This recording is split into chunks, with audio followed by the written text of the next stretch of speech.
and Zoning Board meeting for the Village of Tequesta. One of our board members hasn't made it, so we're calling up alternate number 1, Jeannie.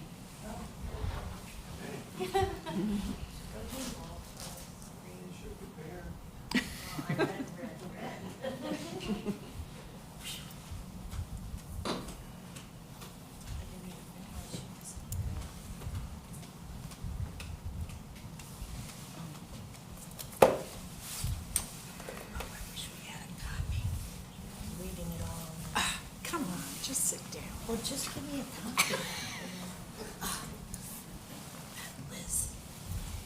Catherine, will you please take roll call? Janet Strand.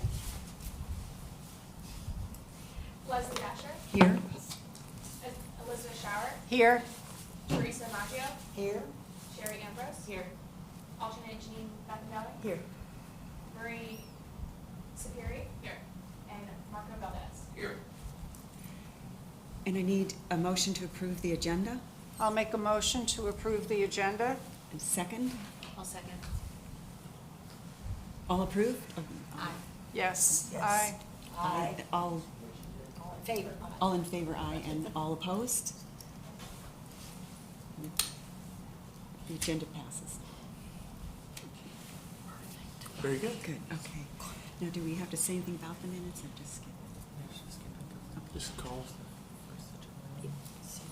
Okay, the first agenda item is SPM 7-23, application from Lighthouse Art Center for a site plan modification to allow a new 1,296 square foot open area and minor revisions to the existing site and landscaping plans. The subject property is located at 395 Seabrook Road, Tequesta, Florida 33469. Chairwoman, the first two items on our agenda this evening are quasi-judicial in nature, both SPM 7-23 and SPR 2-23. That being said, if there's anyone present this evening that plans to give testimony regarding either of these applications, I need to swear you in. So if you could please rise, raise your right hand. If you plan to speak on anything on the agenda. Do you swear or affirm to tell the truth, the whole truth, and nothing but the truth in your testimony this evening? I do. Thank you very much. You may be seated. Board members, at this time, I would ask you to provide any ex parte communications you may have had regarding item SPM 7-23. None. No. Okay, thank you very much. Okay, and Chair, we're going to kick it over to Lance for the presentation. Good evening. Nice seeing everyone again. Lance Lilly for the record, Senior Planner with Chenmore & Associates. So the application we have in front of us is from Lighthouse Art Center. And as Board Chair or Acting Chair Leslie Dasher mentioned, the application is from the Lighthouse Art Center, which they happen to be in front of you guys in, if I'm not mistaken, June of this year. They had some garage doors that they had put together. During that process, they actually wanted to do an outdoor area that was currently there. They then knocked down that outdoor area. They were using the facility or the area for kilns and glazing and different things, different classes that they have over there. Through this process, if you refer to page 2 on the staff report, the applicant is requesting the site plan modification to have a 1,296 square foot open area with minor revisions to the existing site and landscape plans. Currently, they have 3 different classes that they're going to have or that they have currently. Also, if you refer to page 4 on our staff report, this application was reviewed by our Development Review Committee, which has fire, police, community development, and other agencies. Also, the applicant currently has 19 spaces, and based on what the code reads, there's a certain amount of spaces that's required, whether it be based on public use or private use, or even seats. And the applicant does meet that requirement with 16 it being required, and they're at 19. Staff does not recommend any conditions of approval on this application. And on page 6 of the staff report, it shows the different various photos of how the site looks today, as well as the applicant has provided photos of what it looked like before. And if you have any other additional questions, I'm here, as well as the applicant is here to answer additional questions. I have a couple of questions. Chair, can I ask a question? Do we do staff comments first, Okay, or just board comments? if, We can do board comments. Yeah. yeah, okay.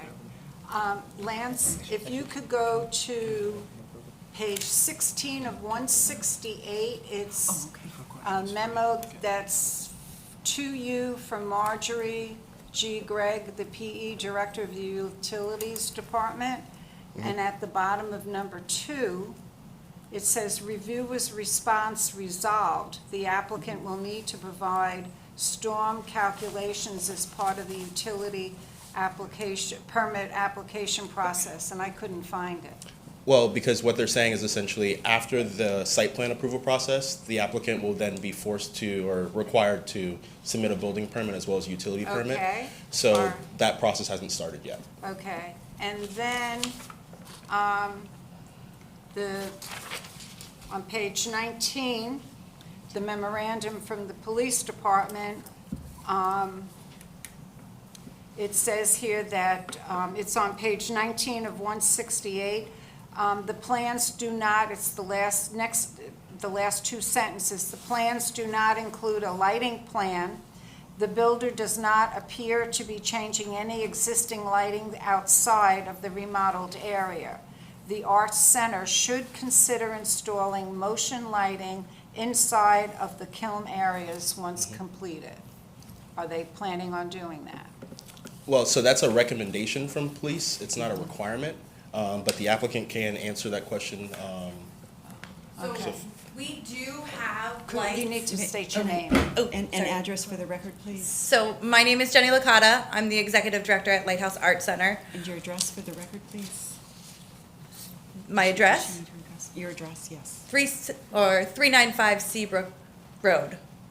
That's the lighthouse. Okay. Thanks. Thank you. So we do have lights currently, or Yes. will have lights also in the kiln area that is on the plans. However, outside in the parking lot, we have dusk till dawn lights as well. So those do turn on after certain hours when dusk arrives, and then they turn off with a sensor in the mornings. Okay, but if anybody should be walking by, you don't have any motion. We currently do not have motions. Okay, well, okay, because the police department is recommending, for motion lighting, and it's not, all you have to do is install a light bulb and just make it a motion thing, and it makes it a little bit. We do have lights that will be in the front that do have the option of flicking Yeah. on to either motion or dusk till dawn. Yeah, but in the back parking lot, I think that would be, something to really We can- consider. Okay. Okay, all right, Thank you. Okay, and then Lance, I'm sorry, but I didn't want to do any ex parte, so go to the site plan, and it is page A-1.1, and it is the door detail. That's why I don't like computers. And it doesn't have a page number on it, so, 3.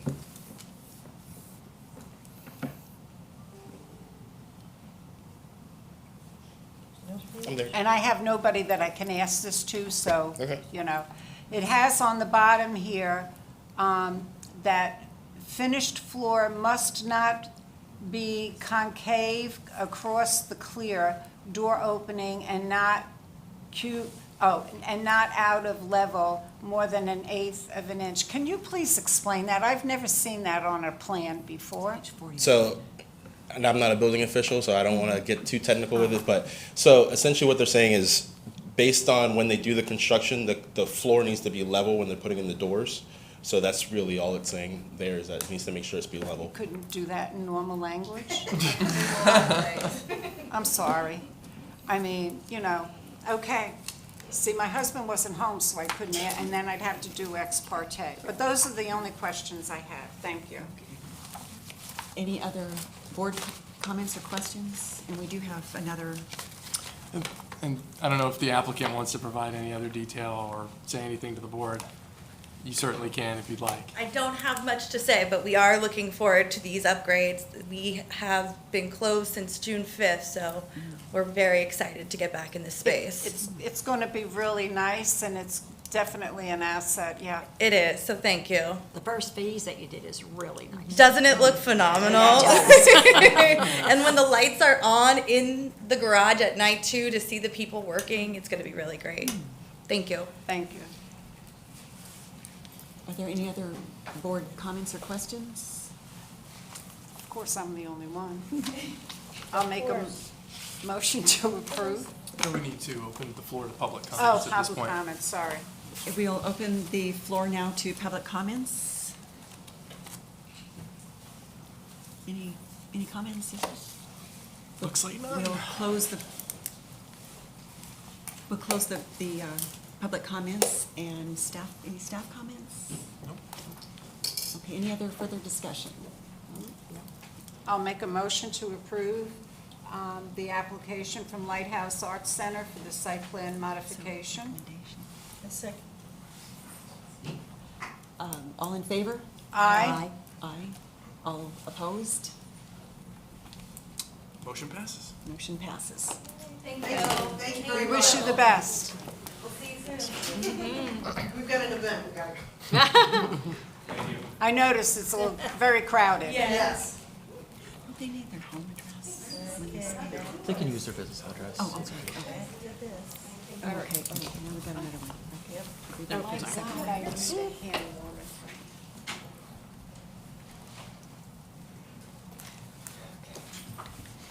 it. Okay, agenda item SPR 2-23, application from Kinley Horn and Associates for site plan review, SPR, to develop Phase 1 of Remembrance Park on 1.76 acres. The proposed public parks project is located in the Recreation Open Space zoning district. The project is located at 483 Seabrook Road, Tequesta, Florida. And Jeremy? If I may, Chairwoman, sorry. Oh, that's right. This time again, I'd ask, it's my regular spiel, if anyone has had any ex parte communications, now would be the time to disclose them regarding application SPR 2-23. No. No. Okay, thank you very much. Jeremy? All right, Jeremy Hupsch, Community Development Director. So this is a project that came before you guys over the summer, you may recall, but I'll give a little backstory. So the village did acquire the property in 2010 with the intent to create a neighborhood park. In 2021 and 2022, the village underwent an intensive village-wide parks master planning exercise. In 2022, that master plan was adopted. In the master plan, a conceptual site plan was, of course, was created for the park. Catherine, can you just click it? There we go. And here's the conceptual site plan that was done in the park's master plan. The plan envisioned having 3 different phases, phase 1, 2, and 3. Catherine, can you click through? I can click. There we go. I got my little, there we go. One. So there's, Whoops, sorry. it's okay. So there's phase 1. That's what we're looking at tonight. And the village hired Kinley Horn to design phase 1 of the park. You'll recall it came to you for a special exception and then was approved by village council in August. It required a special exception because in the zoning district that it's in, basically every project that you do in the recreation zoning district has to get a special exception. So it wasn't that it was anything out of the ordinary. The site plan has been reviewed by our development review committee. It's gone through a couple rounds of submittals, and there are no further outstanding issues with it. We've got Jonathan Haig from Kinley Horn, who's the landscape architect who's designed the project. He's going to share a little bit more about it. And Mr. Horn, if you can give us your name and. Oh. If you can give us your name and address for the record, please. My name is Jonathan Haig, landscape architect with Kinley Horn, 1920 Wakiva Way, West Palm Beach, Florida. Where am I aiming? Do you want me to advance it? Sure. This is the conceptual site plan for phase 1 of the park. This is It's a small park, small passive park with just a pathway, a small parking lot, a couple of gazebos, and then some amenities, and I can go through those in a second. Might need a new battery. It wasn't on. Look at that. That'll do it. All right, there we go. So this is the technical site plan that we've put together for the project. It shows some minor modifications to the design to make it work, I guess, engineering and dimensionally, dimension-wise. We have 6 parking spaces, one of which is an accessible space. We have some concrete sidewalks leading up to the first gazebo. I don't know if this is going to work, but is that a pointer? Oh, you're trying to point, okay. Oh, well. Just the looping pathway is going to be an aggregate, a crushed and compacted aggregate pathway. There is a small butterfly garden that's kind of looks like a half butterfly shape in the middle that has some butterfly attracting plants. The project has bike racks. It has some interpretive signage. It has gazebos, benches, some lighting, some solar-powered lighting out on the site as well as perimeter fencing and a sign at the entry. Can I ask you a question on Yes, where the ma'am. loop goes around? Yes, The walkway that goes to the chain link fence, and there's gonna be a gate there? Correct. That would go to phase 2? when that you- would go to the future phase 2. Okay, Yes. thank you. Also to point out, the parking lot spaces are designed with permeable pavers in them to have a nice kind of green technology to the park, whereas the driveway itself is going to be asphalt. There's a planting design that features, a Florida-friendly planting palette, a lot of Florida natives in this palette. The site is also irrigated. Features a lot of trees around the perimeter, provides shade for the trail. Again, the butterfly attracting plants within the butterfly garden, and then kind of a sparse, I guess, design around the rest of it, to kind of keep open views throughout the park for self-policing and septet reasons. The front will have a nice white picket or a 3-rail fence like that's at other Tequesta parks in the village. There will be a gate across both driveway. It's a one-way loop, so both driveways will be gated when it's closed at night. And as I mentioned before, there'll be solar-powered lighting in the parking lot and solar-powered bollard lighting along the trail, just to act as more security than anything. The lower right are the 2 lighting units we have selected here. The solar unit for the parking lot light is fully contained within the top of the fixture, so it's kind of a nice clean look. The same with the solar-powered bollard light. The solar panel is located right on top of the bollard, so it's kind of a nice clean look to it. The rest of the fixtures or the site furnishings match generally what is elsewhere within the Village of Tequesta Parks. And then we have a park sign that's made out of precast concrete, so kind of a durable finish and look to it. We do have some signage that's going in, so we have the framework for those shown on here. The artwork is still to be determined. The permeable pavers are shown in the middle detail. That's going to be a slate-colored paver with paver, the ADA marking symbol. We will have a dog waste receptacle. It's not technically a dog park, but I believe dogs on leashes will be allowed in there. And then the aggregate pathway detail is also shown there. We have fencing on the property. The perimeter is predominantly chain link. It'll be a black vinyl coated chain link fence. The front will feature the 3-rail, and then there'll be 2 tubular style gates to across the pedestrian and the vehicular paths. And then I think that's it, right? Oh, went too fast. This is the gazebo design. It's a pre-engineered structure. It's all wood. a company up in Stewart, right up the street, builds these and prepackages them all. We'll deliver the kit of parts to the site, and the contractor will put them together. It's going to be white with a green roof to kind of match with the Constitution Park as well. And I think that concludes the whole thing. Very nice. Are there any questions from the board? I have a question. Why are you using a black chain link fence instead of a green? The green would, like, you have the shrubs and then it just kind of like blends in, because everything is like white all around it. Just what the village had selected as the option. Okay, well, I'm not gonna go there. Where is this Remembrance Park sign? I was looking at the site plan and I couldn't quite figure out where Yeah, it is kind of small. The it site plan is, like, is it? The I wish print was this- so small, I couldn't figure it out. I'm not sure if this pointer thing works. I don't think it does. Oh, there it is. Well, doesn't work on the screen.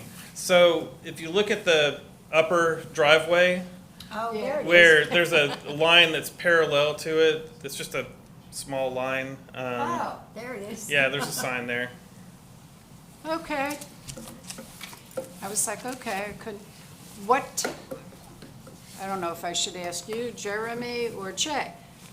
The irrigation, are you using well water or Village of Tequesta water? Well, Well water? yes, Okay, good. Thank you. That lowers the water bill. yes. Okay. Then I was reading, it's on page 97 of 168, the trees, that you have trees that are Florida bonneted bat roosts, at least 33 feet in height. I do not like bats, but these trees apparently attract, I guess, bats. I'm not familiar with Well, what page you're it's looking at or from if it's part Kimberly of what we Horn to did. Jeremy. It's the environmental assessment, I believe. Is It's that on what it's labeled? Page 97 of 168. Oh. It must be a part of the environmental report, and it's probably identifying what potential species are present on the site today. There are a lot of tall pine trees, a lot of very tall existing trees that we are preserving as a part of this project. And bats are kind of a benefit to the community in that they do consume a lot of mosquitoes. Okay, because you're not proposing to remove these trees, they're staying.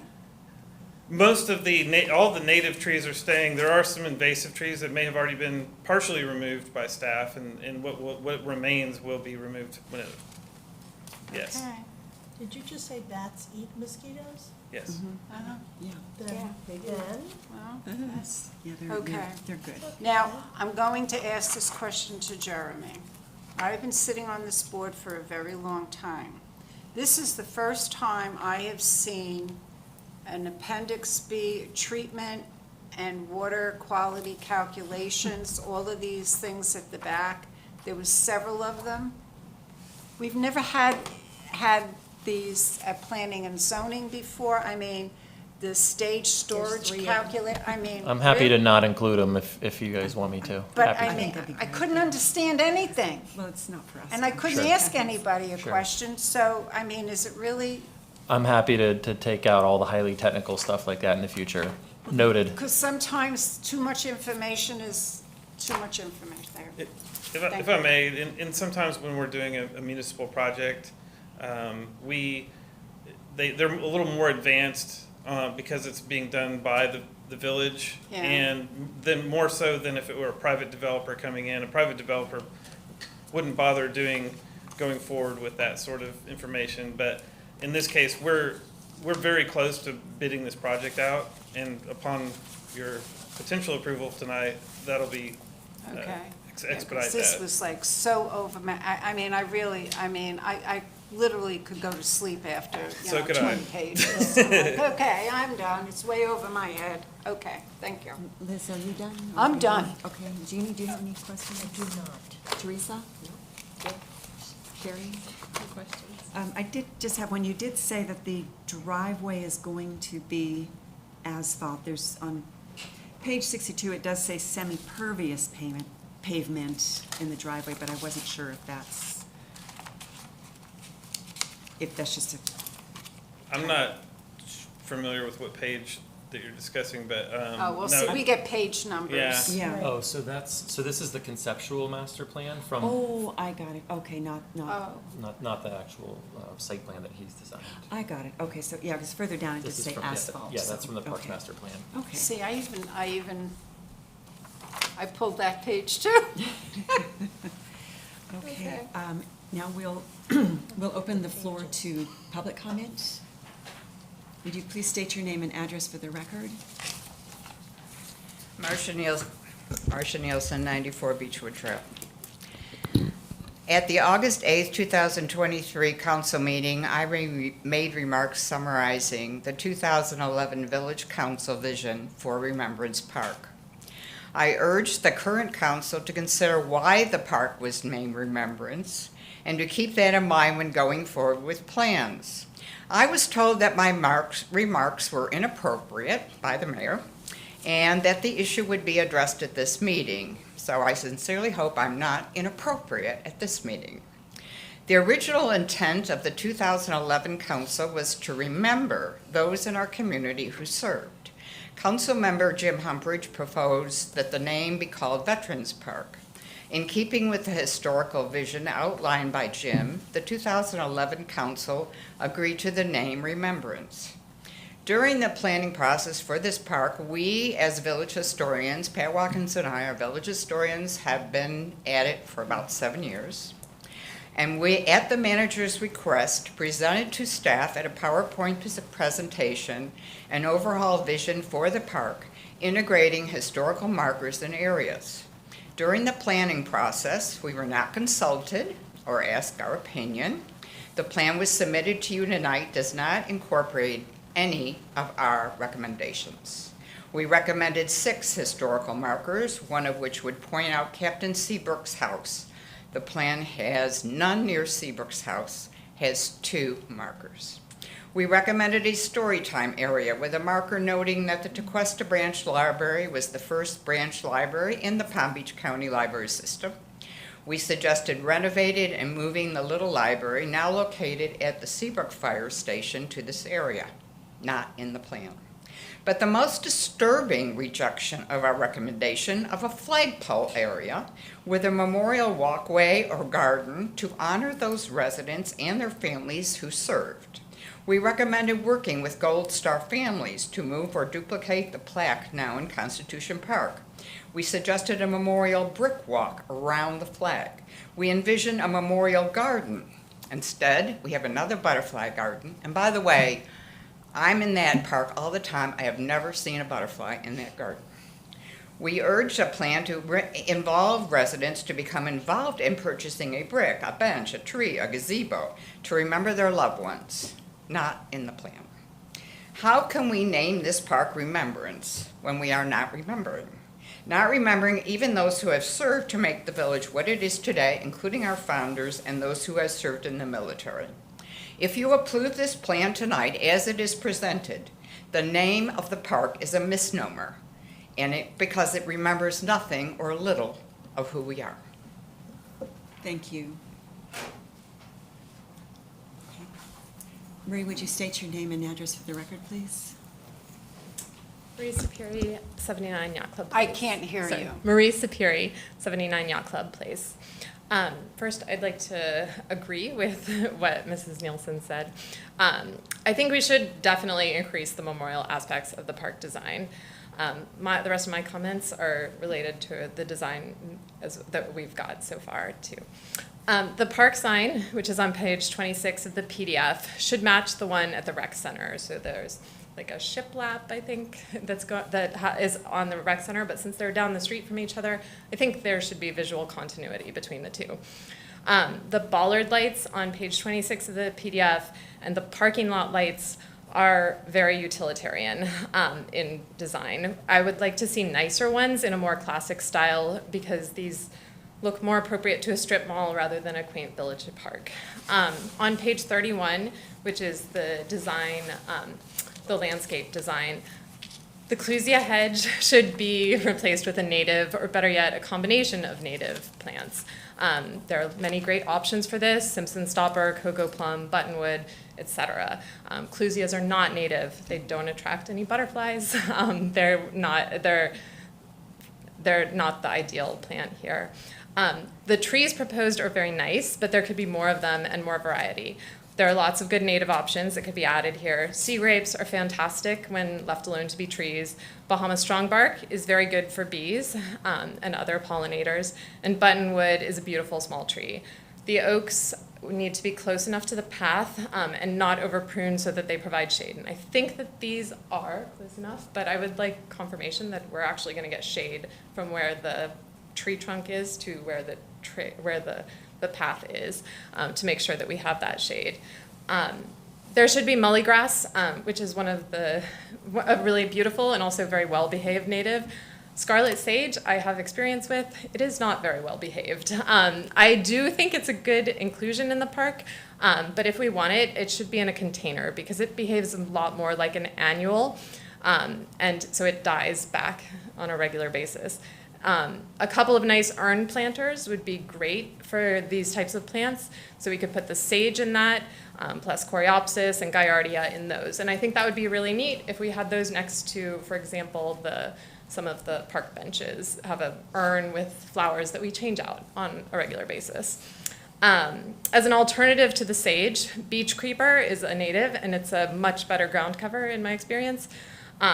And on the sunshine mimosa, which is a wonderful plant and very unique, but it takes a very long time to get established and has a huge range over the course of the year, which I'm afraid will lead many people to believe that it's not healthy because it dies back quite significantly. So I think we should probably replace that with something else. It also has to be hand weeded by someone who knows what it is, so you're not pulling out the plant along with the weeds.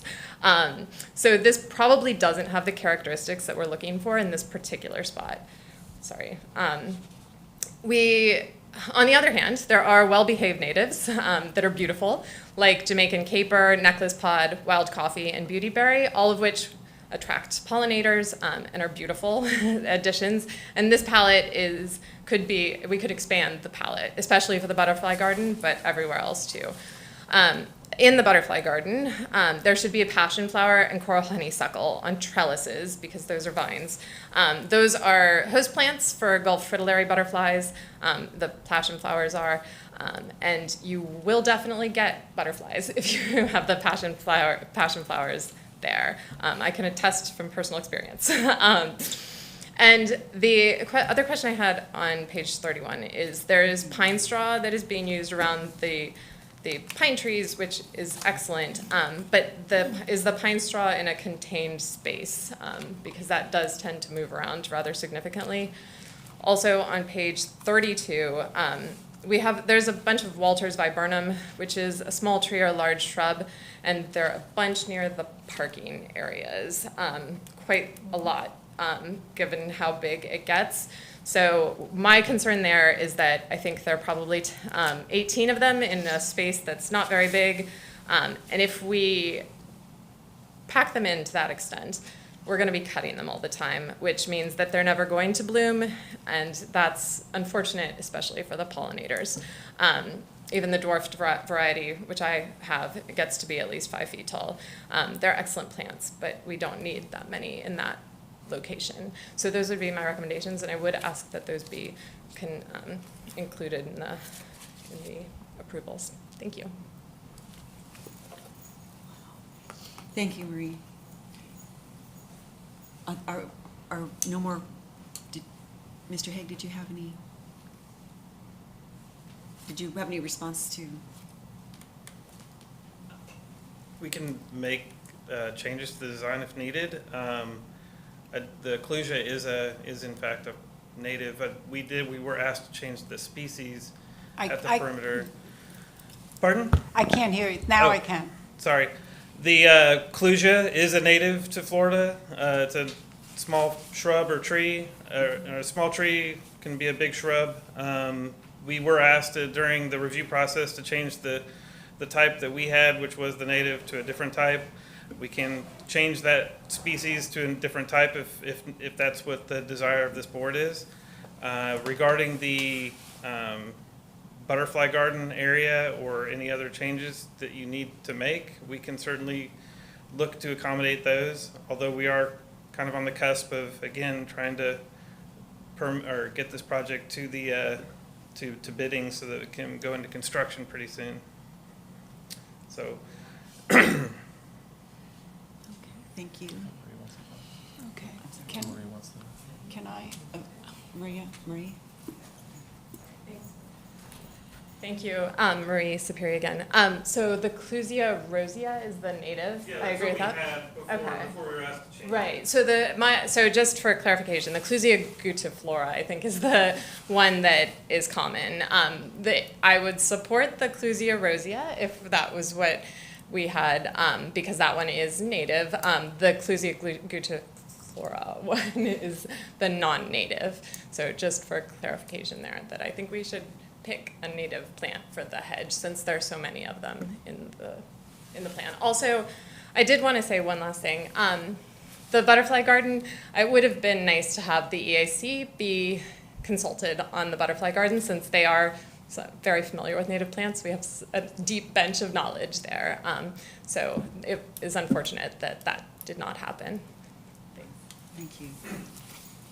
Mr. Haig?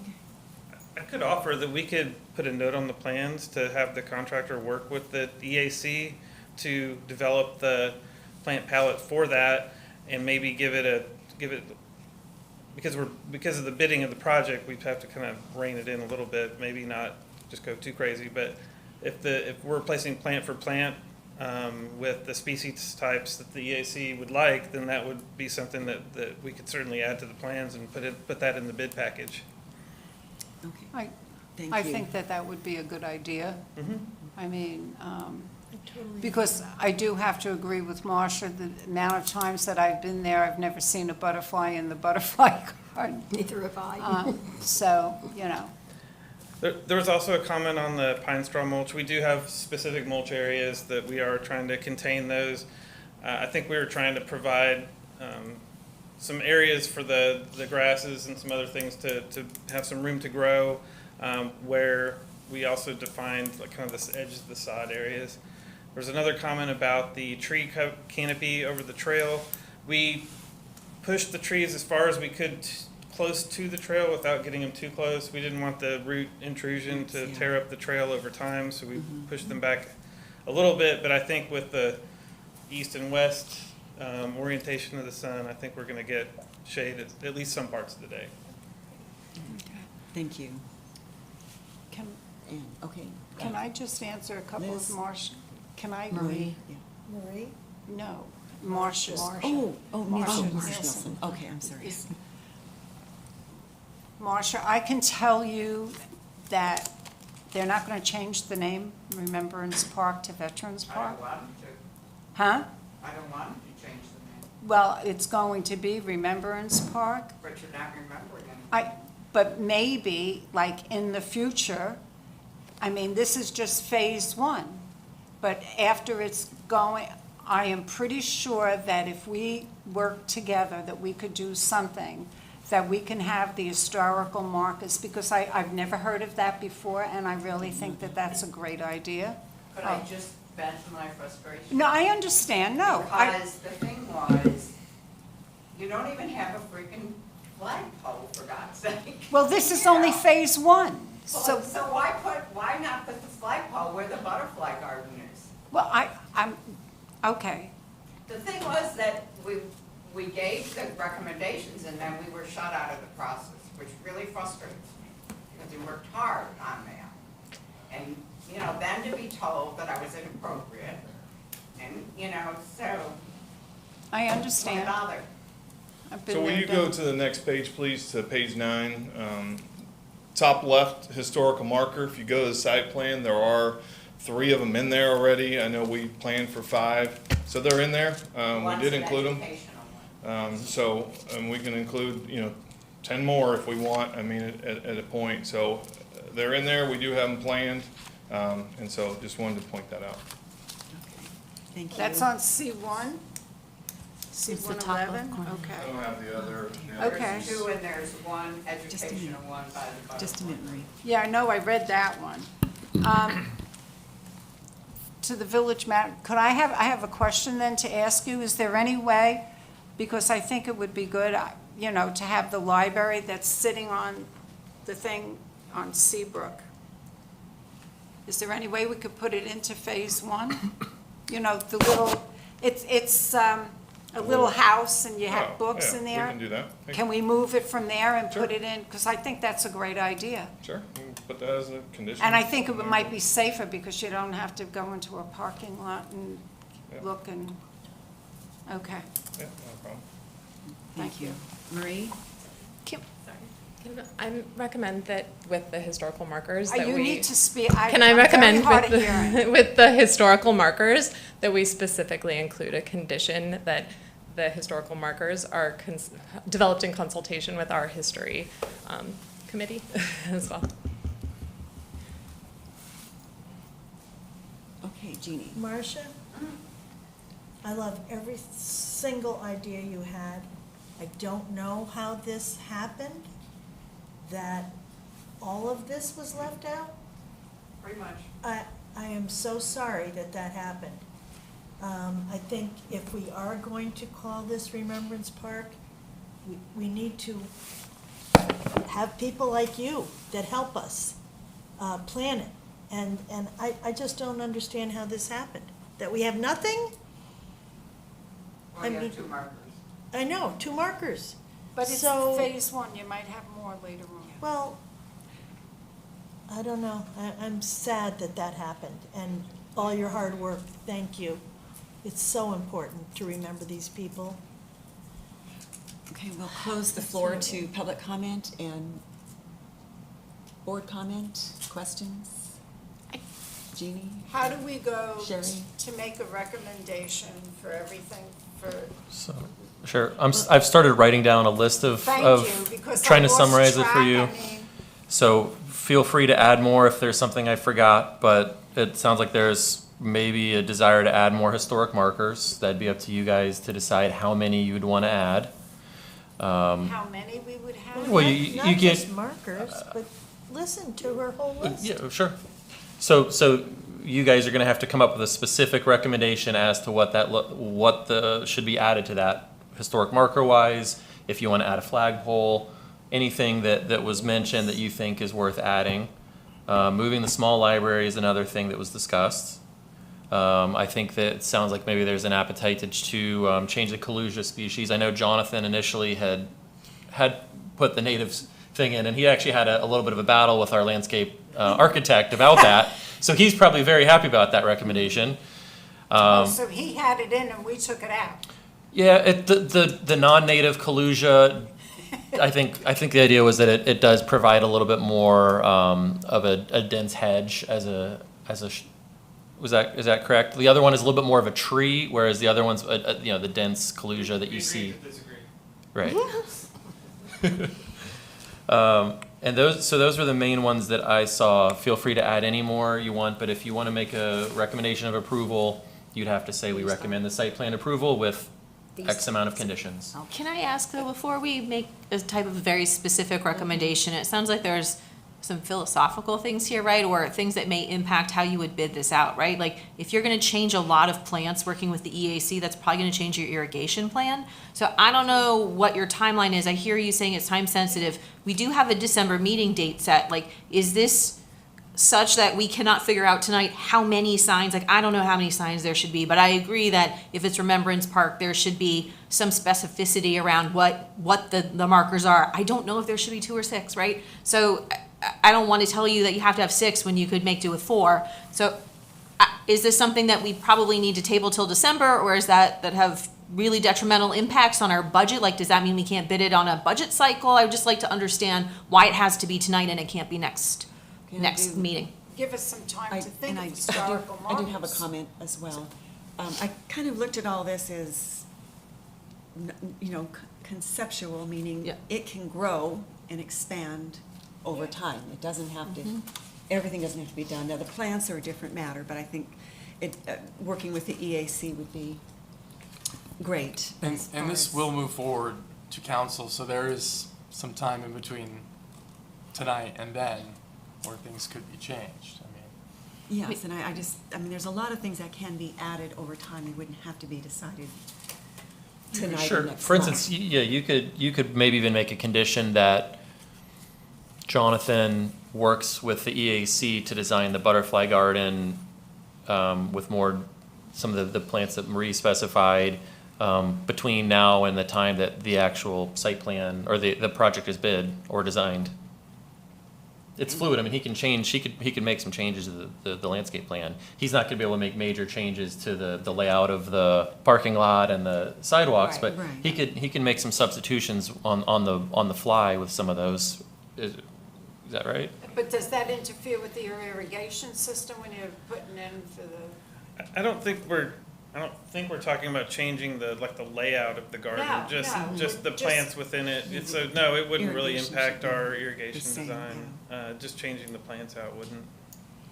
Are, Yeah, and okay. And with regards to Mrs. Nielsen's comments, I mean, we can certainly add plaques. It's, Yeah, you know, I think that's it's a easy to fantastic add idea. and everything, but it would be too, And a flagpole, for but where, everything to be decided tonight is if we don't too have a specific, yeah. flagpole in, If we can, a flagpole's not in this rendering. mhm.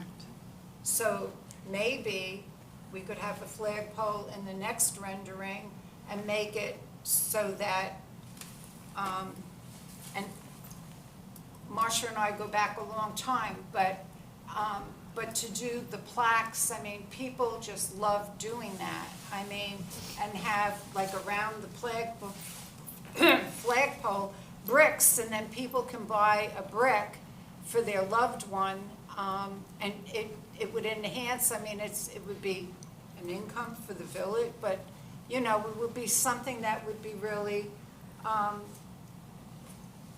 you know, nice, especially around the flag. I mean, it's the United States of America and it's remembrance, and then I think around, have the paver brick, think of this for the next phase, okay? Paver bricks around, and then people can buy a brick and have it engraved. I'm freezing, sorry. One thing I'll say to be mindful of too is, remember, this is a recommendation to village Yes, council, right. right? So you can say things like, we recommend adding a flagpole, and Jonathan could hypothetically come up with a modification of the site plan before it even goes to the village council, showing where a flagpole would be, and could give them that option if they want to. They also may say, we think that's a bad idea. Yeah. Right, Well, I know. so I do know that the village manager and our public works director and people are eager to get the project moving, so I would hate for us to hold this up to the December PZB meeting. Mhm. So I would recommend just coming up with conditions that you think that should be incorporated in the final plan, and let the council be the ones to hash out the final design. Well, that means we have to go to a council meeting. You can do it right now. I mean, I'm comfortable making a recommendation that, we're approving a recommendation, but including that we would like some more specificity around how the remembrance aspects of the park are going to be incorporated, right? What specifically are the markers, right? Incorporating some of the feedback from the team and working with the EAC on the plans. I don't have any issue with making a recommendation. That I just don't, I'm not comfortable that there should be 5 signs, and it should be Yes, this I tree, agree. that's Yeah. not me. Like, you all have landscape experts. Yeah. Okay, The, Mr. Hague? what you're approving today regarding the historical markers or the signs is just for the framework and the structure for the sign itself. The actual graphic design, content, everything else would be developed by someone else, not us. you. So Right. the village would ostensibly work can with. work with that later. Work with your historic group, I'm assuming, on the development of what that message would be. I think the thing that's hard to figure out how you change later is having a butterfly garden versus a flag, right? So that's something just to consider. I'm sure the village staff has thought about that, but.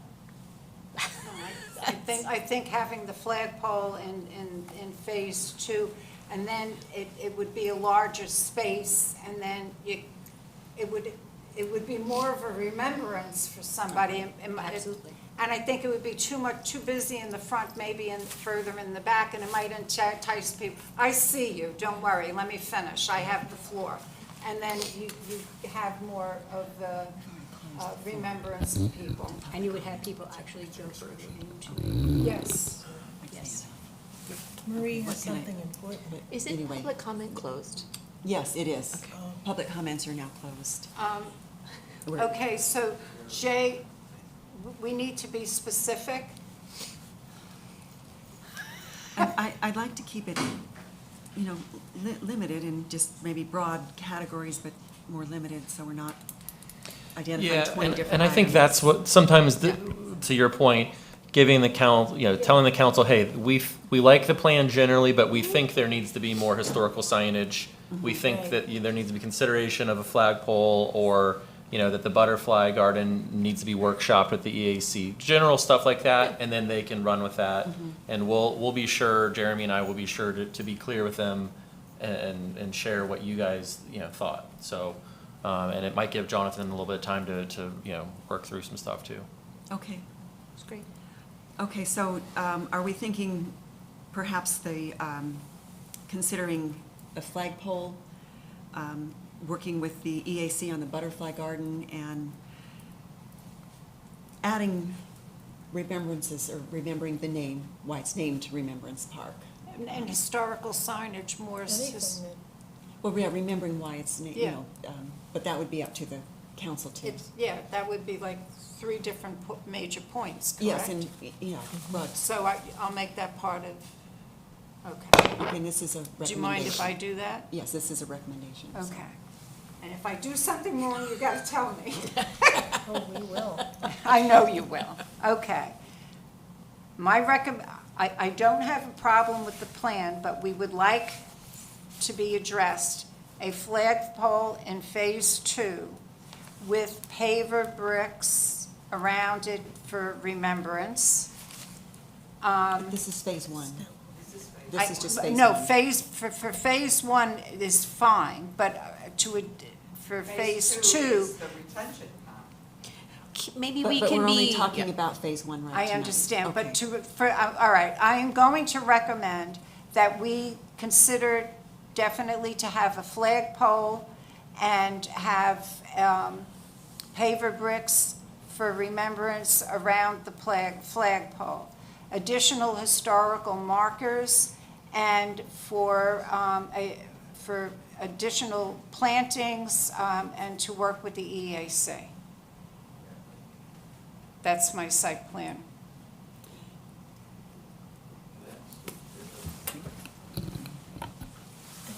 Did I do that right? No. Was that so it's a motion to To recommend recommend approval, Approval. subject to the conditions Subject to these that you conditions. stated on the record. Liz, are you suggesting that after they built out this whole thing, then they go back and put in a flagpole there? No, no.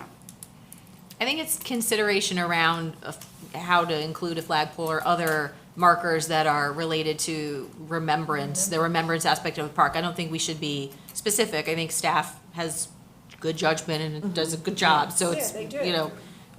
just please bring that to the fore a little bit more and help Yes. it be clearer for people to understand how that's being incorporated into the park. Yes. Clarify it within Yeah. the plan. Yes. And I think to your point, you saying that it should be part of Phase 2 also gives the council a little bit of guidance for people that are saying it should be part of this plan. So now the council will say, okay, we understand that the planning, or the PZB thinks that it's more appropriate as part of Phase 2, not as part of Phase 1.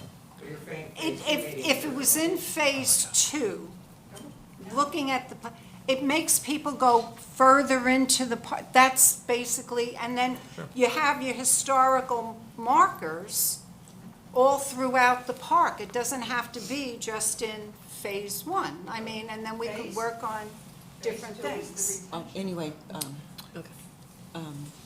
yeah, I mean, I do want to limit it to what goes in phase 1 recommendations, because if there's a flagpole, the council could say, okay, we'll consider that for later, but for phase 1, we need specific.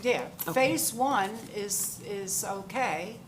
It's, Okay. Well, but if they, you can't incorporate, a flagpole, but it's something that I highly recommend that they consider and have additional phase historical, one. for phase, huh? For phase one, because that's all we're looking at tonight. Okay, all right. For phase one, the butterfly garden to work with EAC. And then what about remembrance plaques, more remembrance? Do we- Well, the historical signage, additional signages throughout the park. Okay, And then to put the flagpole wherever.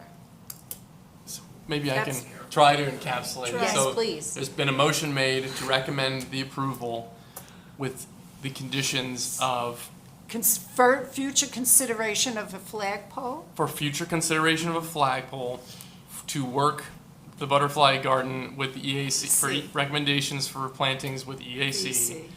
And more historical signage. More signage and to clarify the existing plan Yes. signage. So there's been a proper motion made okay. on the floor with those conditions put in Okay. place. I have to take notes when I'm doing this. Okay. Did we want to do the small library thing as well? Yeah, oh, God, yes, thank you. And- Sorry, yes. And the addition of a small This library. addition- Glad we got it in there. I think we're just relocating the little You're just library. Relocating. Yeah, just to Relocating. relocate. Relocating it, yes. Yes, sir. Can I ask a question about the library? Sorry, I'm sorry. It's like this big. Oh, it's just like one of those little boxes? Yeah, it's Okay, like a- never mind. yes. I thought Yeah. it was like a building, No, it's like need a people book, walked take a into. book. No, you're Yeah. fine, you're fine. Okay, no, good, good. Okay, so the recommendation already, motion to recommend. Library on the So floor. It's on the motion is on the floor. Okay, can I have a second with these? I'll second it. Okay. All in favor? Aye. Aye. All opposed? Oh, Okay, motion passes. motion passes. Oh, yeah. Thank you. Now I think we need All to right. close this one Oh, out. yes, may I get a motion to? Well, we need staff comments, public Oh, comments. staff, no, we've already done this. No, We did that. no. Yeah, no, that, may I Okay, get I'll make a motion to adjourn adjourn. We the need- planning and hold zoning up. board. Okay, wait. We need to, let's go through Yeah, staff. Okay. Yeah. Any staff comments? No staff comments. Okay. Open it to public comments. Oh, no, not to close. Oh, that's, Yeah. I It's think on that the just agenda, you gotta explains- do it. No, that just explains what it is that they have to. I have no comments for the board, does anybody else? I'll make a motion to adjourn. I'll second it. All in favor? Aye. All opposed? meeting adjourned. Now we need to open up our LPA hearing. Okay, we'll call to order the meeting of the local planning agency for the Village of Tequesta. Catherine, may I have a roll call, please? Chair Janet Strand. Vice Chair Leslie Dasher. Here? Member Elizabeth Shower. Here. Teresa Maggio. Here. Sherry Ambrose. Here. Alternate Janine McInally. Here. Marie Sapiri. Here. And Marco Valdez. Here. Okay, may I have approval, a motion to approve tonight's agenda? I'll make a motion to approve the agenda. I'll second. All in favor? Aye. Aye. All opposed? Yeah. And, Oh, sorry.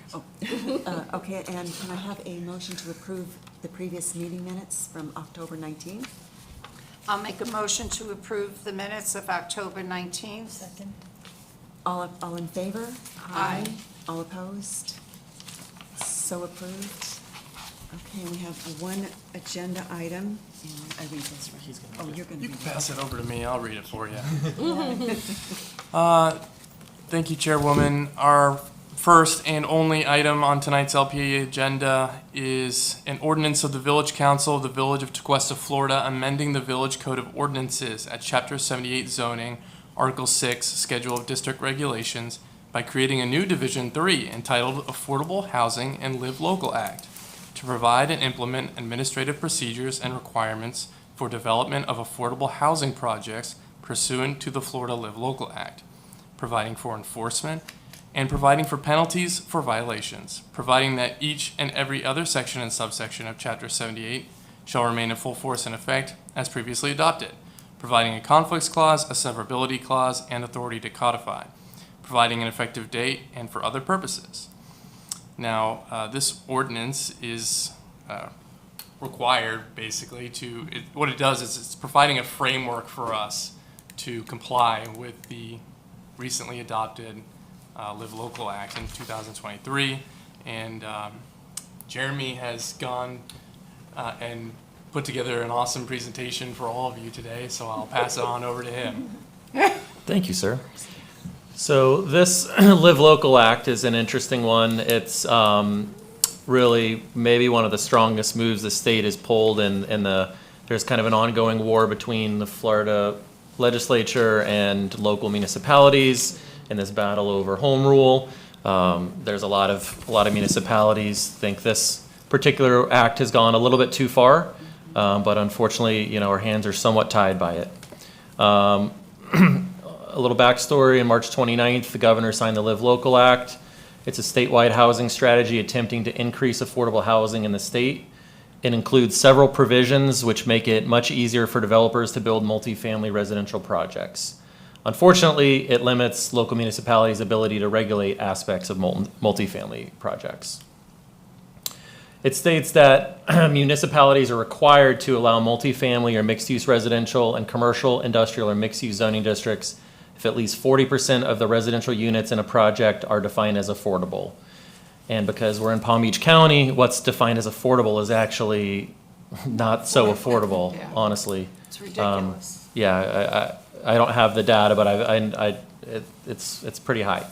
The act also says that a municipality may not require a proposed multifamily development to obtain a zoning or land use change, special exception, conditional use permit, variance, or comprehensive plan amendment for the building height, zoning, and densities authorized by the act, which we'll be getting to next. You want me to do it? Yes, if you can. The act says that any development that qualifies is to be allowed the maximum density that is permitted anywhere within a municipality. We're actually very lucky that Tequesta's maximum density is only 18 dwelling units per acre. There's a lot of cities where there's situations where you've got a downtown that has density of 60 or 80 units an acre. But they could get that in a very suburban area. So we're lucky that ours is relatively low. So that's actually kind of hats off to the village for keeping the density low. I know that's been discussed in the past, so we're lucky there. One area we're not as lucky is in terms of height. So the act says that a municipality may not restrict the height of a qualifying project to anything less than the highest currently allowed height with any commercial or residential property within 1 mile of the proposed development. As you can imagine, virtually every commercial or mixed-use property in the village is within 1 mile of the R3 zoning district, which is Beach Road, where you can get 11 stories or 101 feet. I tried to do some mapping of it, and I think the only areas that wouldn't qualify are everything to the west of us. It's close, but everything to the east of here is within 1 mile of that. And so the implications are huge. You could conceivably... Okay. In other words, you're telling me He's not in. No, she can go. Oh, okay. Happy to. that down on, okay, Paradise Park. Paradise Park, they could come in. Our current Height is code 4 is stories. 4 stories. 4 stories.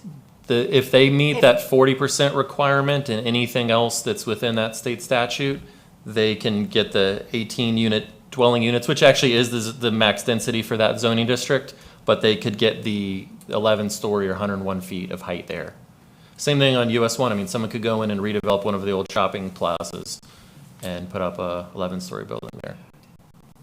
So big implications, and that's why, I mean, people are freaking out about this. Well, because it's not a nice thing. No.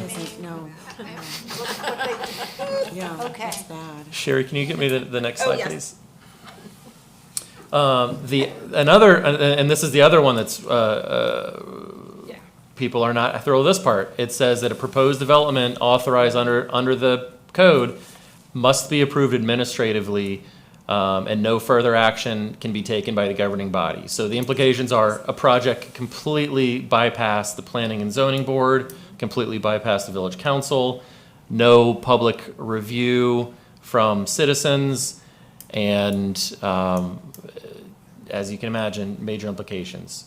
The only thing we can really do here, and our attorneys put this in there, is that to qualify for that staff level review, it has to be approved by both myself as the community development director and the village manager. So there's a little bit of checks and balances that he and I are really digging through it. You know, and obviously we would look at it with utmost scrutiny to make sure that it does qualify for the state's preemption. Next slide, please. One area we're slightly fortunate on in terms of this act are that it says that in municipalities that are comprised of less than 20% commercial and industrial uses, a project has to be mixed use to qualify. So it's a little bit more difficult to come in and have to do a mixed use than just a pure, you know, affordable housing project. We're lucky that the village is less than 20% commercial and industrial. So we've clarified that a project does have to be mixed use to qualify for the state preemption. And we've actually found provision in our comprehensive plan, which says that in order to be considered a mixed use project, it has to be at least 20% commercial. Yeah, I've seen this happen in a lot of places where developers will come in and they'll try and say, hey, we're giving you a mixed use project, and there's, you know, a 2,000 square foot coffee shop, right? And so here, they're going to actually have to provide a substantial amount of commercial. So it does make it a little bit more difficult for someone to come in and get that state preemption. But that's about as good as we can do. And I've looked at some other municipalities. They've done similar things to clarify it. And that's kind of some of the only teeth we really even have here. Next slide, please. So in summary, we're updating the village's code to be consistent with the Live Local Act. Unfortunately, our hands are tied, but you know, we do at least have that 20% commercial provision to kind of hold people up a little bit. But that's it for my presentation. Happy to answer any questions. I have one. Okay, board comments, questions? So, Sherry? are they like, is this under, I assume people are appealing or suing to stop this, so if we change and then there's something, I assume we just have to then come back? I mean, is there any reason to wait? Like, how timely is that? Sorry. I would say that it's better to have something in place Sure. now. If someone decides to do one of these and comes to you and there's just nothing, there's no framework at all, that would leave a lot of questions for what is available or not. I think this ordinance does a good job of creating a framework within the scope of what we can do. And if in the future something happens to this legislation, we can always come back and take it off our books if we need to. Well, we'll do that immediately, won't we? And one good point I forgot to mention too is our ordinance does clarify that a project has to be affordable for 30 years. Yes. And it has a few things to make sure that they're actually, you know, doing that. So without that 20% thing, we don't have as much teeth to enforce it. So we think it's good to get something on the books. Sure. Village manager wants to talk. Okay. Well, that was my comment. He kind of touched on it. Is, you know, this conversation has been happening around the state with, you know, managers and elected officials. Is the, you know, obviously it's a terrible thing or bill for a lot of communities. Is that, you know, if a developer does this and they don't meet the 30-year provision, let's say 10 years down the road they decide to do it, there's no regulation in this bill that, you know, that puts teeth to it. So, you know, talking with the legal team, you know, is best to put it into our code so that we have enforcement, we have fines that if they don't meet the 30 years or for some reason they change it and they decide to sell the units and now it's not affordable housing, like there's no teeth in the bill. So it's important to put it in now so we have some teeth. And, you know, obviously there's a lot of people working at the state level to try to get them to change this. I don't think it's going to, not in the near future. So it's important that we have something on the books. Thank All you. right, but how does this affect our comp plan? Doesn't affect the comp plan. No. Just supersedes Don't- intent. Don't we have to address somewhere in there that we will have, I'm thinking, because affordable housing? Yeah, this supersedes, I mean, this bill supersedes anything we Okay. have in place. We can't, I mean, so, yeah, All right. I don't think we're gonna need to change the comp plan. I think we continue down that path, but, you know, obviously Jay, you know, way more involved with that than I am, so. Sherry, did you have any more questions? No, or thank you. comments? Teresa? No. Liz? No. Jeannie? I did just have one question. The developer's right to build something on a specific piece of property that's out of anybody's, well, most of the control, but not the appearance of such. I mean, they would still have to comply with appearance and, I mean, somebody can't come in and put like a salt box house or, Yeah, they still have to meet the land development regulations Okay. within that zoning district. So like in the mixed use district, they'd still have to meet any kind of setbacks and design regulations we have there. We don't really have much of an appearance code though, so architecturally it would be difficult. That's probably the bigger issue too, is if someone were to come in with a 10-story multifamily building, this board and the council would have a little discretion to say, hey, this isn't compatible with the surrounding buildings. It takes away a little bit of that staff power for compatibility and design. So again, that's one of the other unintended consequences of it. it's awful. It's awful. Okay, all right, there's a piece of property on County Line Road.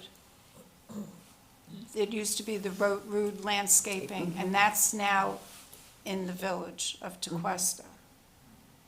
Can somebody come in and they can't put an 11-story building in there? It has to be zoned commercial or industrial, so I Okay, don't, so we It's can't, residential. we I can't believe it's have- zoned okay. residential still, All right. yeah. Residential, it can't. It's resident, yes, but there was some, originally, the planning and zoning years ago, we approved for a, Oh, and it was a assisted was a living nursing home. It was for Oh, dementia. it was going to be, patients. that's right. It yeah. wasn't a skilled care facility. Yeah. It was a facility So- specifically Yeah. for That's right. patients that Forgot had about that. Alzheimer's. Yeah, and so they never went through, That's so, right, I forgot okay. about that. Because when I was reading this, and I'm like, and then I'm reading the bill here, and I'm like, oh, Isn't that it's awful? not I nice. know, Yeah, I know. no.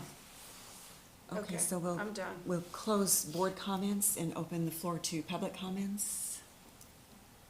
Marie, if you'll state your name and address for the record, please, and the 3-minute clock, Marie please. Sapiri, I live in the country club. The proposed ordinance is not ready to adopt. The proposed ordinance is focused on promoting developer interests at the expense of essential village interests. We should not create a village ordinance that does this, and there is no need here. The state law is self-executing.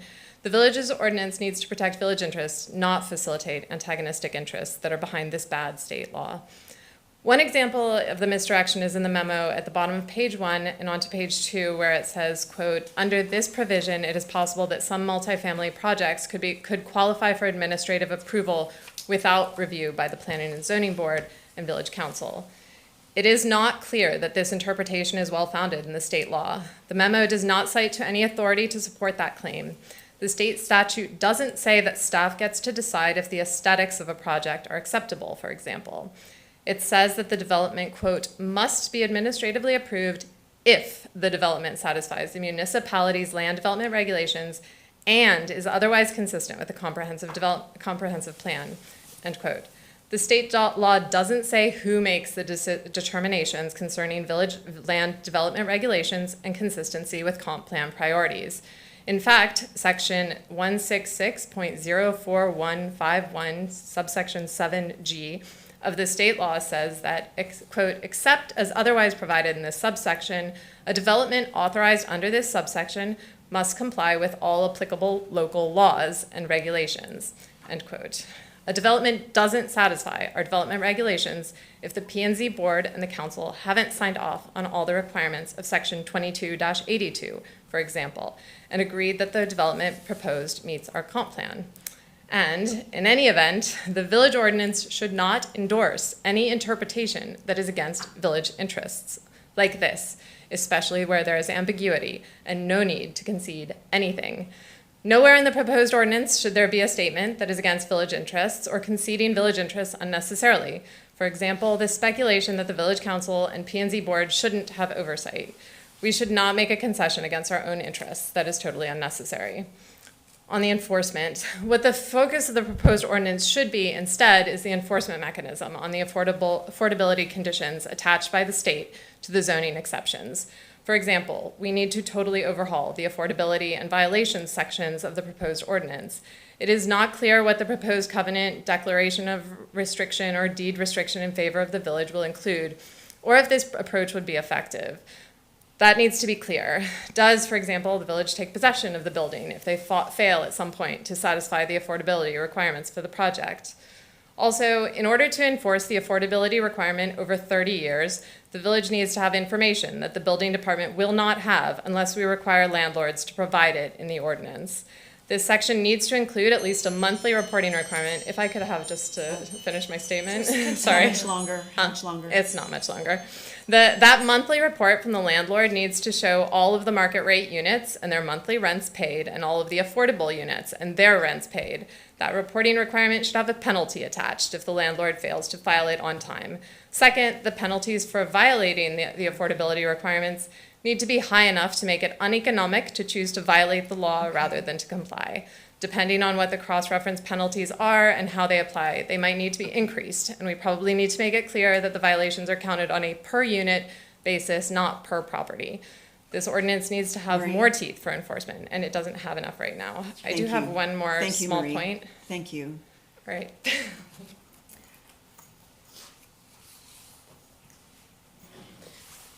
Any other, public. no? Any other public comments? Okay. Public comments are closed. Marcos. Can staff respond to the idea that this ordinance in any way causes like something discoverable that we wouldn't like? Or I think that's the gist of what she's getting at. I mean, I can't imagine that the village of Tequesta is suing the state of Florida and that this causes like an evidentiary issue for us. So I think that's the gist of the comment, so I'm not concerned with it unless you all have a different opinion about that. I don't see any issues created Thank you. by this ordinance. I think it's necessary for the village to do so. Well, now, I assume that your firm has totally gone over all of the state, and this is what they could come up with. That's right, and we've took a look at what other folks are doing as well. Mhm. We're not in a vacuum here, and I think that this is about as much as we can, biggest bite as we can take out of what we are left over. So our operating room. interpretation is consistent with everyone else's interpretation of what the law means. Okay, thank you. And in section 78-208, it does talk about liens and seek foreclosure of such liens Yes. when deemed appropriate, so it's. Enforced through the code enforcement process as anything Yeah, else like would, anything which else, okay. has a foreclosure opportunity built into it if we were to go travel down that path. And then there can always be changes down the road if, Amendments to it. You right, make if there's amendments. adjustments or there's any way to push more control or anything, and anything could be changed. We can always revisit. But I agree, we do have to have something on the books to start the process. I will make a motion to, what am I doing? Recommend. For ordinance of the village, I'm not gonna read the whole thing, but it's, where's the number? It doesn't have a number. It doesn't have a It's, number, that's why I can't have a Yeah. number. 17-2. 17-23. Oh, it's not on here. Okay, I don't believe thank it's you. on the My bad. agenda. Oh, okay. Okay, my recommendation's on the floor. Okay. I'll second. Second, all in favor? Aye. All opposed? Okay, and what do we say? Staff comments. I mean, I don't it's approved. I Oh, mean, yeah, motion the passes. recommendation is The passed. recommendation Okay. approved. And staff comments? Great job on your first hosting. Well done. Very good, Leslie. Thank you. Our December meeting is, 19th. We are gonna hold it on the 19th. Thank you. I don't think we have anything other than is it the local, Jeremy, what is it, the surtax report or surcharge report? Yeah, the annual surcharge. okay. Yeah, that may be our only item at this Okay. point. Okay, So not we can just get you in and out real quick. January too. We do Okay, that thank one. you. Okay. Awesome, thank you. And thank you for warming us up. I just want to ask one question about these meetings. Okay. So there's a 3-minute timer on everyone, Yes, well, no, Us? no, Public. public comments. but if the person is an alternate? But no, then she's, she tonight, would she's be- a John Q. Public. Correct. Okay, so she's not considered. Correct, yeah. Okay. I would have liked to have heard the end, but that's that. You gotta plan your 3 Okay, minutes. just curious about the 3 minute. All righty. And I do hope this changes. This is Oh, not yeah. good. Yeah. So, okay, can I get a motion to adjourn? I make a motion to adjourn. We're all making the same. Okay, And then you got a second, we whoever have a you want, second? Catherine, is a second. Okay, all in favor? Aye. All opposed?